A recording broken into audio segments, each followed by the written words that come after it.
खोकल्याची उबळ थांबेल, सर्दी पडसे गायब होईल, करा घरगुती उपाय. नमस्कार, आरोग्यदा आयुर्वेद या यूट्यूब चॅनलमध्ये आपले स्वागत आहे. मित्रांनो, सध्या काही ठिकाणी प्रचंड गारवा, तर काही ठिकाणी दुपारच्या वेळी खूप उष्णता आणि काही ठिकाणी अगदी अवकाळी पाऊस पडताना आपण पाहतो. अशा विचित्र वातावरणात आपल्याला सगळ्यात जास्त भीती असते ती म्हणजे सर्दी खोकल्याची.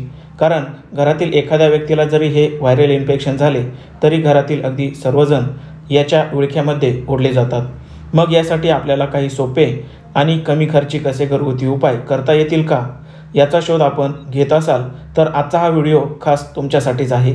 चला तर पाहूयात आपण आपल्या घरातील उपलब्ध कोणकोणत्या साहित्यांचा वापर करून सर्दी खोकल्याचे हे व्हायरल इन्फेक्शन वेळेतच नष्ट करू शकतो. पण तुम्ही जर आमच्या चॅनलवर नवीन असाल तर चॅनल सबस्क्राईब करून शेजारील बेल नोटिफिकेशनवर क्लिक करा आणि व्हिडिओला लाईक देखील करा. आजचा हा उपाय बनवण्यासाठी आपण सर्वप्रथम एक भांडे घेऊन त्यामध्ये 1 कप एवढे पाणी घ्यायचे आहे.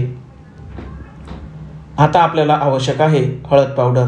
मित्रांनो, हळद पावडर अँटीबॅक्टेरियल आणि अँटीफंगल म्हणून उपयोगी पडते. सर्दी पडसे खोकला ताप यांसारख्या समस्यांवरती प्रतिबंधक म्हणून कार्य करते. सध्या बाजारात कच्ची हळद मोठ्या प्रमाणात उपलब्ध होत आहे. तिचा थेट वापर केला तर आजच्या या उपायाला उत्तम रिझल्ट मिळतील. आपण येथे 1 छोटा चमचा एवढी हळद पावडर घ्यायची आहे. यानंतरचा दुसरा घटक म्हणजे ओवा. ओवा म्हणजेच अजवाईन सर्दी खोकल्याचे इन्फेक्शन नष्ट करण्यासाठी पूर्वीपासूनच वापरला जाणारा पदार्थ आहे. सर्दी पडशामुळे तुमचे नाक कितीही गच्च झालेले असो, कितीही नाक चोंदलेले असो, या ओव्याच्या वापराने ते मोकळे होते. याचा फायदा असा होतो की यामुळे रात्री शांत झोप लागते. म्हणून आपण यामधील 1 चमचा एवढा ओवा घ्यायचा आहे. आता हे दोन्ही घटक उकळवून घ्यायचे आहेत. आपण घेतलेले 1 कप पाणी अर्धे होईपर्यंत उकळवून घ्यायचे आहे. मित्रांनो, सर्दी खोकला झाल्यानंतर आपल्याला सोसवेल एवढ्याच प्रमाणात कोमट पाणी पिल्याने झटपट आराम मिळतो.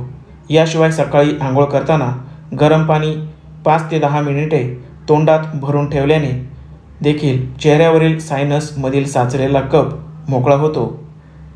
आता पाणी उकळून अर्धे झाल्यानंतर उकळवणे थांबवून ते अगदी थंड होऊ द्यायचे आहे. यानंतर ते गाळून घ्यायचे आहे. हे मिश्रण गाळून घेऊन एखाद्या काचेच्या बॉटलमध्ये स्टोअर करून त्याचा गरजेनुसार वापर तुम्ही करू शकता. यानंतर आपल्याला आवश्यक आहे मध. यामधील 1 चमचा एवढे मध आपण घ्यायचे आहे. खोकल्यासाठी मध हे उत्तम औषध असते. आता हे सर्व व्यवस्थित मिक्स करायचे आहे. आता तयार झालेले हे मिश्रण एकदाच पिऊन संपवायचे नाही. हे एकदा बनवलेले मिश्रण सकाळ दुपार संध्याकाळ असे दिवसातून 3 वेळा 2-2 चमचे या प्रमाणात प्यायचे आहे. असा हा उपाय 2-3 दिवस करा आणि सर्दी खोकल्यापासून कायमची सुटका करून घ्या. धन्यवाद.